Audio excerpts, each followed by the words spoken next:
Hold on one second. Let's.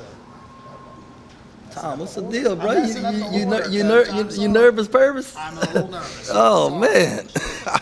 We'll start with an opening statement from Coach, and then we'll go to questions. I messed up. My apologies, everybody. Oh, man. First of all, I want to thank God for this opportunity. And, man, I can't I can't have enough words to describe the thankfulness for our fans, right? Like, that was ridiculous out there. Like, I couldn't even talk in the huddles at times because it was so loud. And to have that kind of support behind you, right, and the energy that they bring, man, it's just incredible. It's just incredible. I was proud of our guys that we locked in. Coach Sutton did a great job with the scouting report. Yerk and Jerome came up with an excellent plan defensively. We needed to improve our rebounding. I thought we did a better job. Part of that was scheme. Part of it was David playing, right? And he just brings so much to the table. And then, I mean, it's tough to play on another team's home court, right? It's just tough for those guys to travel and come play and stuff. So, I mean, they had won 5 of 6 games, and so they were playing at a high level, and so I was very proud of how our guys responded. Coach, I asked Coach Golden about his perspective, I guess, of how you've rebuilt your program and how he's trying to rebuild his program, both being first-year head coaches.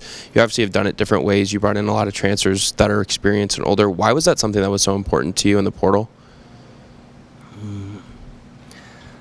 Well, I mean, experience, like, usually trumps talent unless the talent is, like, exceptional. And so I just wanted some guys really who had some winning under their belt. And I didn't think, like, I just went straight with older guys, though. I mean, Cam and Jarrell, we brought in 2 freshmen and, Taj and Dorian, and so I felt like I balanced my roster. The blessing of the roster I took over was that Ish and Marquise were here, and that really helped. And then obviously David comes back and gives you guys some good energy in the first half, has a big dunk. What's it mean to just have him back energy-wise? Well, energy, great, running the floor, his speed at his position. Right? Not a lot of guys that are as fast or as quick as he is at the positions that he can play. And defensively, like, he covers a lot of mistakes. So, like, we don't have to be in rotations as much, since we're not in rotations as much, where we have better blockout assignments.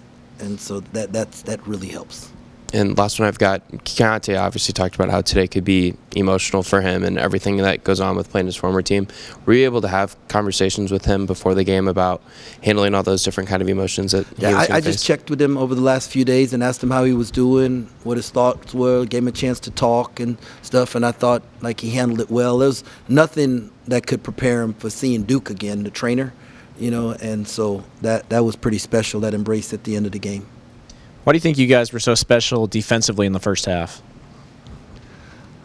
I think our guys took pride in what happened at the second half at Iowa State and made a conscious effort to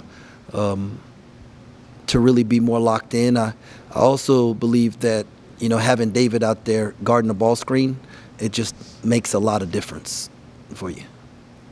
And looking ahead just a little bit, going to Kansas, always a challenge for everybody in this league. Do you think what you guys have seen in other road venues has properly prepared you for that this time around? Yeah, I think so. I mean, we've had some great venues in this league. It's no longer just like one place that's, got a great home court advantage. And the fact that we get to play in front of one all the time, we're used to a big crowd. So I think that's going to help us, our communication during that time. We've, as a staff, adjusted some of how we communicate with the guys because of the noise that our crowd makes. And so that's going to help us go in there. But, I mean, you just, like, it's a game, right? We're going to go up there and we got to compete. And if we go up there and compete, we'll give ourselves a chance. Coach, I know you talked before about how a dunk and a layup are both 2 points, but then when you see Keontae go up for that windmill and he doesn't quite get it, what's going through your head at that point? Nah, I was like, go get it, young fella, and he just missed it. So, I mean, I thought he'd turn backwards and dunk it, but, I mean, it happens. And I want to ask about Marquise today. 8 assists in the first half, was really close to the first ever triple-double in the school's history.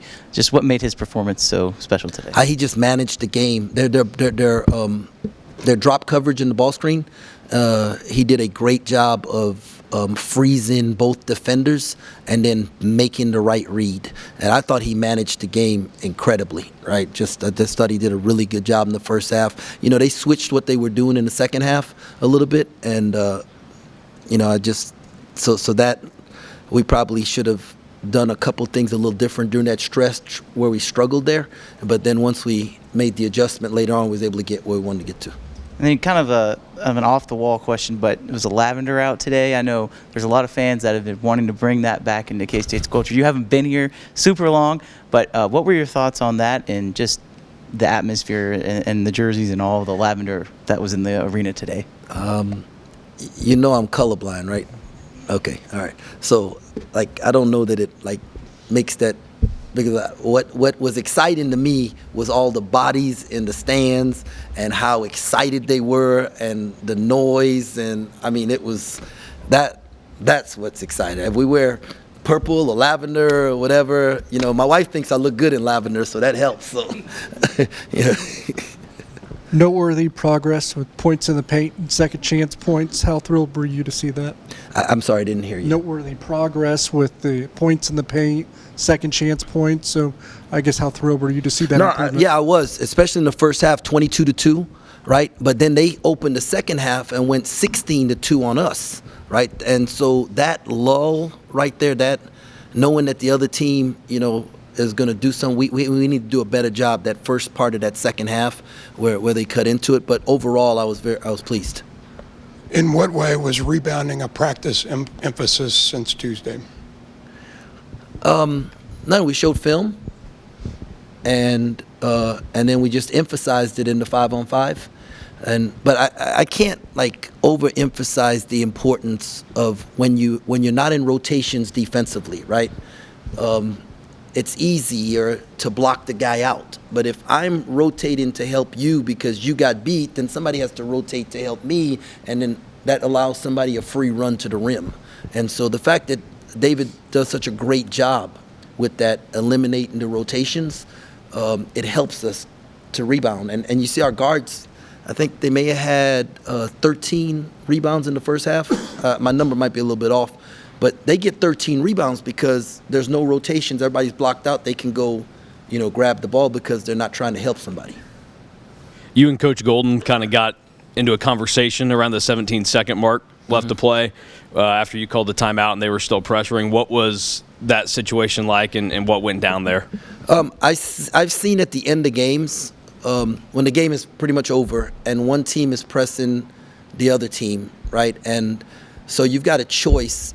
Right, you either let your guys get pressed twice in the backcourt and in the front court, right, or you go score, right? And teams that go score, people say, oh, they're running the score up, they shouldn't have dunked the ball, right? And so I just wanted him to know that, look, if you're going to press, we're going to go score. I'm not going to let my guys get pressed 2 times. And I wasn't upset. I didn't mind if he kept pressing. I just didn't want him to be upset if we went and scored, because I felt like I was doing our guys a disservice. We have a goal as a team to have 11 or less turnovers, and if we're going to let them press us and not press attack, that's my bad as a coach. And I actually took one of the turnovers, so we met our goal today. Coach, you know, to take off the coach hat here and just kind of be a basketball fan, how cool is it for you then to see Keontae's journey, you know, to this point, kind of see him go out there and, you know, put a double-double on his old team? It was really cool. As a fan, I wanted to see him have a good game. I wanted him to get the win. I think our team wanted him to get the win. You know, we knew it was important to him, even though he didn't make a big deal out of it. So. I think you touched on it, but David's return to the court today, were you pleased with what you saw from him? Yes. You know, I'm interested to see how his body recovers, you know, for Tuesday, because you're always gonna have energy that first game. Real first game back where you play, and it's just how we can have him recovered for Tuesday. I want to ask you about Marquise, not even from a basketball standpoint, from a personal and mental standpoint, how much has he matured since you first met him? Oh, he's matured a ton, but he's helped me too, right? Like this is not a one-way thing. Like he is teaching me a lot. I might be teaching me as much as I'm teaching him, and our staff is teaching him. This is a collaboration. Keith is a 23-year-old young man who's played a lot of basketball, and he sees things out there, and he's learning how to see it the way we see it, and he's teaching us how to see some of the things that he sees. So, I mean, it's not just one way here. Coach, you've been around this league a while. The Big 12 SEC Challenge won't be here next year. I'm curious your thoughts on it and just kind of where it's located and just overall impressions on that. I don't think anybody likes to take a break in the middle of the conference schedule. I mean, if we're going to get a break, let's have a break, you know. So, yeah, I don't think Florida winning 5 of the last 6 SEC games, wanted to go face somebody else. And, yeah. So thankful for the win, but also thankful it's over. Coach, you had a big hug with Florida coach or trainer right before you left the court. He appeared maybe in tears. Who was that? What were those? That was Duke. He was the trainer at Florida who took care of Keontae. And I just wanted to, because he helped us in the recruiting process to give us information and just help us as we was helping Keontae get back. And Duke's just a terrific guy. Keontae loves him, and I just wanted to give him a hug and thank him.